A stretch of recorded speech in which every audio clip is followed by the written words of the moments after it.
Okay, we can't stop talking about our Celtics, and why would we want to, really? They are back in Boston, back from their Miami celebration, that is. Is that what you want to? I'm sure they were just relaxing down there on the beaches. Just getting sleep, getting rest, no partying involved. Just resting and taking it all in, everyone. Yeah. All right, let's talk about this. This was awesome. Head coach Joe Mazzulla had quite the day with the Larry O'Brien Trophy. I don't know if you saw this all over social media. Yeah. Our cameras spotted Mazzulla all over the North End last night, where he had a large crowd following him around as he carried the trophy. Made a few stops at a handful of restaurants that you probably know, including Strega Table Boston and Umbria.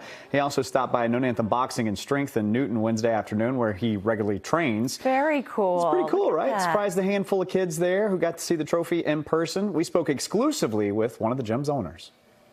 It was not planned, and that's Joe.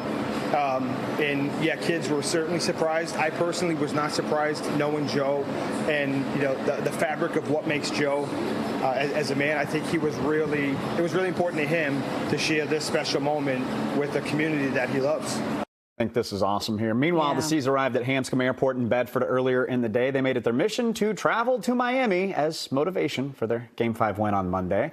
You might remember they lost the Eastern Conference Finals to the Miami Heat last year. This is where we first spotted Joe Mazzulla with the Larry O'Brien Trophy.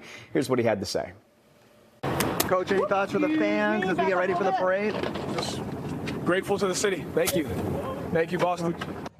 Mazzulla and the trophy will have plenty of time for rest. Melody, in case you were wondering, the parade, of course, is set for tomorrow morning. So hopefully he's resting today, I think, hopefully. Yes. Yeah, that's exactly what he's doing. Well, now that his belly is full of delicious Italian food, he can take a little break. I love that. It's Listen, speaking of the parade, 4 Boston Public Schools are actually ending their school year a day early today because of the Celtics parade. So Friday was actually supposed to be the last day for students at Snowden International High School, Josiah Quincy Upper and Elementary Schools, and the Elliott.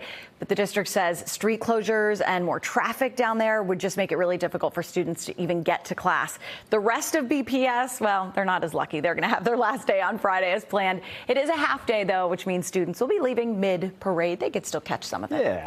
All right, and we want to remind you, please join us Friday for our coverage of the Celtics Championship Parade. We will be live at the Garden starting at 5 a.m. You can stay with us all morning long for continuing coverage of the festivities leading up to and during the rolling rally.